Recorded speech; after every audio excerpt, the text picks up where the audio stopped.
Hey honeys, here's a story about why I can't have nice things. I had the cutest little shih tzu named Boogie.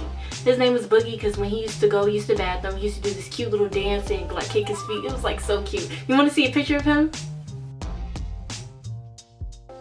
Cute, right? Well, don't get attached. Anyway, one day I came home from school and my grandmother told me that she got rid of my cute little fur baby, Boogie. He smelled weird, but I really loved him. And so I'm like in tears and I'm like, why would you give him away? Who did you give him away to? Like, what made you think that was okay? She felt like I wasn't feeding him on time, that she had to remind me too much to give him baths and stuff. I used to play with him all the time, but as far as like giving him what he needed and making sure that he just wasn't there for me to play with, she felt like I was dropping the ball on that.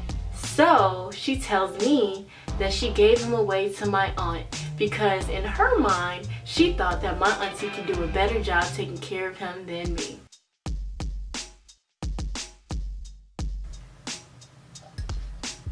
So, as time went by, I still played with him and I still fed him at my convenience. But my aunt took care of his vet bills, bought his food, and like gave him baths and horrible haircuts.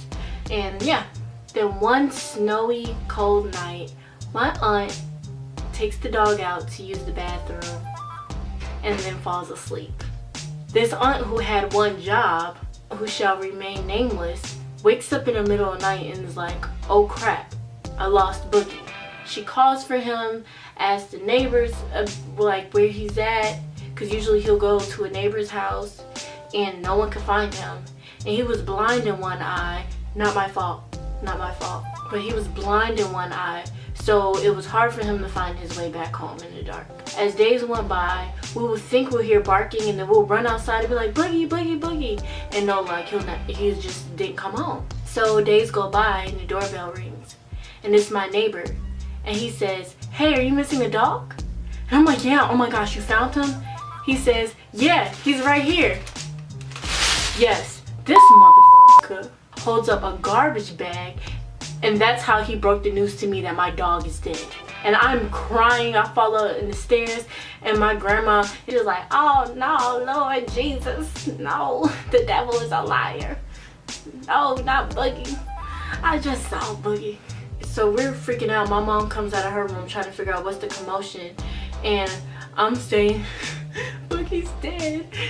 And my mom hates animals. She hates dogs. So she's sitting over there with her fake concern like, oh, that's so terrible. Man, that's really messed up.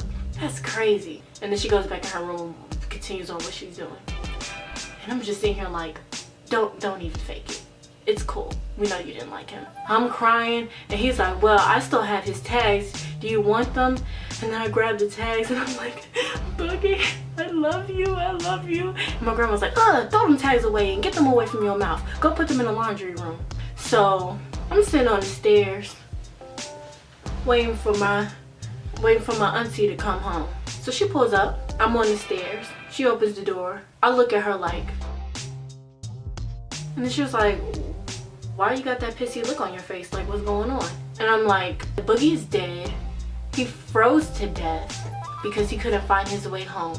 The neighbor found him in his backyard, frozen and dead. She was like, wow, which neighbor? So I point to the house. She goes, she looks in the garbage. So my aunt looks at the dog and she was like, well, he looks good. And I'm like, well, yeah, he's preserved.